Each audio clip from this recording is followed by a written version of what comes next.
Hello everyone, welcome to my YouTube channel. आज की current affair class जो Kumar Gaurav sir के द्वारा कराए गए हैं उसको मैं अपने हैंडराइटिंग नोट के माध्यम से बहुत ही कम समय में आप लोगों को रिवीजन करवाने वाला हूं, तो प्लीज़ बीच में वीडियो स्किप मत कीजिएगा, पूरा देखिएगा।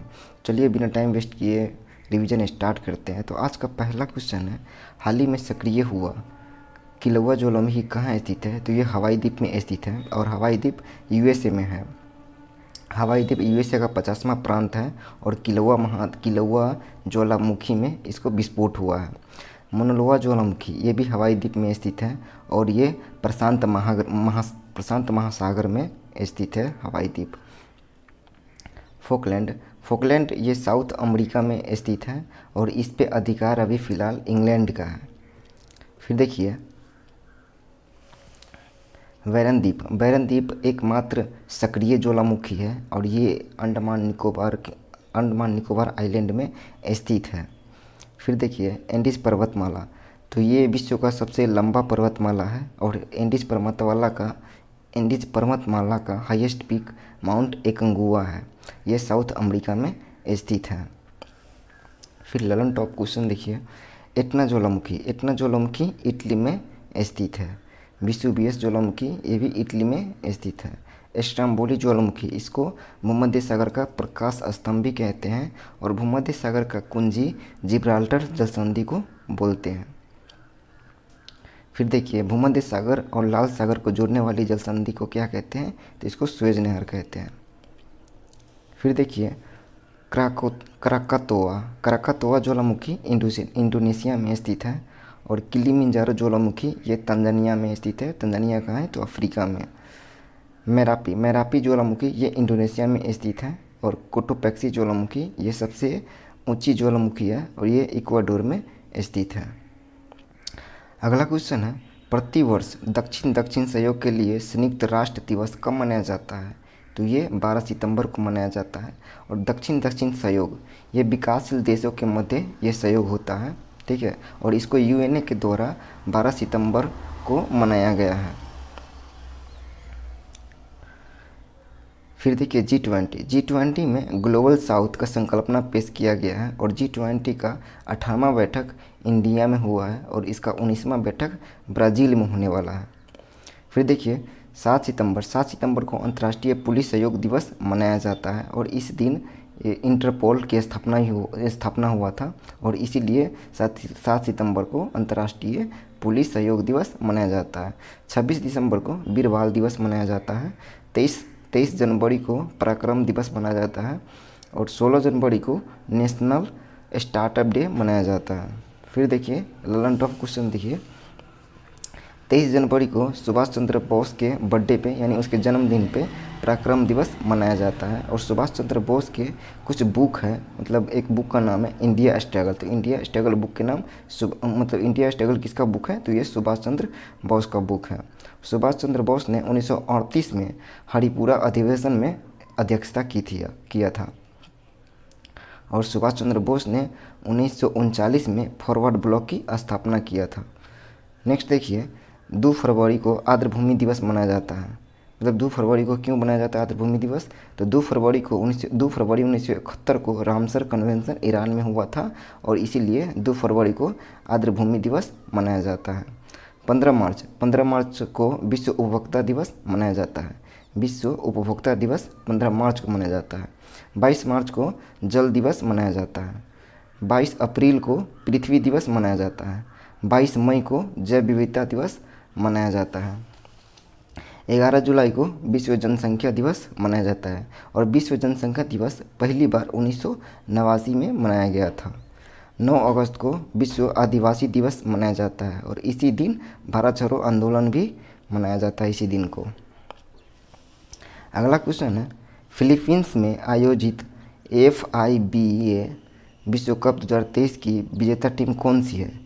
तो फिलीपींस में आयोजित FIBA विश्व कप 2023 की विजेता टीम इस बार जर्मनी है। फिर देखिए बास्केटबॉल वर्ल्ड कप 2023 इसका इस बार संस्करण इसका 19वां रहा है और इसका फाइनल इसका मैच है जो मनीला फिलीपींस में हुआ है, यानी फिलीपींस की राजधानी मनीला है, उसी में इसका फाइनल आयोजन हुआ है। इसमें विजेता टीम जर्मनी पहली बार बना है, विजेता टीम इसमें जर्मनी है और ये पहली बार बना है विजेता, और इसके उप विजेता है सर्बिया। इसमें सबसे मूल्यवान खिलाड़ी डेनिस श्रोडर है जो जर्मनी के रहने वाले हैं, और इसमें 32 टीम भाग लिया था। फिर देखिए सर्बिया की राजधानी बेलग्रेड किस नदी के किनारे है, तो ये डेन्यूब नदी के किनारे बेलग्रेड है। गुटनिरपेक्ष का पहला शिखर सम्मेलन बेलग्रेड में हुआ था। ये कब हुआ था, तो ये 1961 में पहला शिखर सम्मेलन हुआ था। जर्मनी की राजधानी बर्लिन है, और जर्मनी के जो संविधान है उसको क्या नाम है, तो जर्मनी के संविधान को वाइमर संविधान कहते हैं। भारत के संविधान में आपातकालीन के समय फंडामेंटल राइट के प्रभाव है ना, वो कहाँ से लिया गया है, तो ये जर्मनी के संविधान वाइमर संविधान से लिया गया था। फिलीपींस की राजधानी मनीला है, और मनीला का रेमन मैग्सेसे अवार्ड है। ये अवार्ड रेमन मैग्सेसे अवार्ड ये मनीला के अवार्ड है, और ये अवार्ड मिला है डॉक्टर रवि कन्नर को। ये स्पेशलिस्ट ऑन्कोलॉजिस्ट है। फिर देखिए ललन टॉप में अंडर 19 महिला T20 विश्व कप ये पहली बार हुआ है, और इसका आयोजन साउथ अफ्रीका में हुआ है। इसमें विजेता टीम इंडिया रहा है, और उप विजेता इंग्लैंड बना है इसमें। अगला देखिए हॉकी वर्ल्ड कप ये 15वें नंबर का है, और इसका आयोजन उड़ीसा के राउरकेला स्टेडियम में हुआ है, और इसमें विजेता टीम जर्मनी बना है, और उप विजेता बेल्जियम बना है। अगला देखिए वर्ल्ड कप मतलब world cup male and female दोनों का वर्ल्ड कप है। तो पहले मेल को रिवीजन कर लेते हैं। तो वर्ल्ड कप कह रहा है फीफा वर्ल्ड कप मेल और फीमेल दोनों का है। तो पहले मेल वाले रिवीजन कर लेते हैं। तो फीफा वर्ल्ड कप मेल का आयोजन हुआ था कतर दोहा में आयोजन हुआ था। इसके विजेता टीम अर्जेंटीना बना है, और उप विजेता फ्रांस बना है। और फीफा वर्ल्ड कप फीमेल में ये फीमेल का है, और फीमेल का आयोजन हुआ था ऑस्ट्रेलिया के न्यूजीलैंड में आयोजन हुआ था, और इसमें विजेता टीम स्पेन बना है, और उप विजेता इंग्लैंड बना है। फिर देखिए विश्व का कला प्रदेश। तो विश्व का कला प्रदेश रूहर क्षेत्र को कहते हैं, और रूहर क्षेत्र का है जर्मनी में है, और ये कोयला के लिए फेमस है। अगला क्वेश्चन है हाल ही में सामरिक परमाणु हमला पनडुब्बी किम कुन ओके किसने लॉन्च किया है। तो किम कुन ओके ये उत्तर कोरिया के द्वारा लॉन्च किया गया है। किम कुन ओके ये नंबर 841 इसको नंबर 841 भी कहते हैं, और ये परमाणु हमला पनडुब्बी है। इसको लॉन्च किया गया है नॉर्थ कोरिया के द्वारा, और ये पहली परमाणु पनडुब्बी है। इसका नाम है जो कमांडर हीरो के नाम पर रखा गया है, और इसका किम कुन ओके का जो रेंज है ना वो साउथ कोरिया और जापान के रेंज में है। इसके रेंज में साउथ कोरिया और जापान है। अगला क्वेश्चन है खैरम फतेह खुरमसर ये मिसाइल एक किसका मिसाइल है, तो ये ईरान का मिसाइल है। फिर देखिए ललन टॉप में INS वागीर है ना, जो प्रोजेक्ट 75 के तहत ये 5वां पनडुब्बी है, और प्रोजेक्ट 75 के तहत ये 6 पनडुब्बी है। जो फर्स्ट है कलवेरी, सेकंड खंडेरी है, थर्ड करंज और चौथा बेला है, 5वां वागीर और छठा वागसीर है। और जो वागीर है ये 5 नंबर के पनडुब्बी है प्रोजेक्ट 75 के तहत। इसका निर्माण हुआ था मस्गांव डॉक लिमिटेड में हुआ था। फिर देखिए INS अर्नाला ये एंटी सबमरीन जहाज है। इसको लॉन्च किया था किसने, चेन्नई में इसको लॉन्च किया गया था। प्रबल ये लंबी दूरी की गन है, और इसका निर्माण कानपुर में हुआ था। INS महेंद्रगिरी ये प्रोजेक्ट 17 के तहत लॉन्च किया गया है, और 7वां जहाज है ये लॉन्च करने वाला भारत के उपराष्ट्रपति है। फिर देखिए वरुणा अस्त्र ये हेवी वेट टॉर्पीडो है। ये पनडुब्बी को नष्ट नभुष्ट करने वाला मिसाइल है, मतलब नष्ट करने वाली मिसाइल है ये। फिर अगला क्वेश्चन देखिए भारत के सर्वोच्च न्यायालय ने न्यायिक सहयोग के लिए किसके साथ समझौता किया है। तो भारत के सर्वोच्च न्यायालय ने न्यायिक सहयोग के लिए किसके साथ समझौता किया है, तो ये सिंगापुर के साथ समझौता किया है। भारत और सिंगापुर के बीच MOU समझौता ज्ञापन हुआ है। किस लिए हुआ है, तो न्यायिक सहयोग के लिए हुआ है। और भारत के मुख्य न्यायाधीश कौन है, तो DY चंद्रचूड़ और सिंगापुर के सुंदरेश मेनन है। भारत के सुप्रीम कोर्ट स्थापना दिवस पर चीफ गेस्ट के रूप में कौन आया था, तो ये सुंदरेश मेनन है जो सिंगापुर के न्यायाधीश है, मुख्य न्यायाधीश।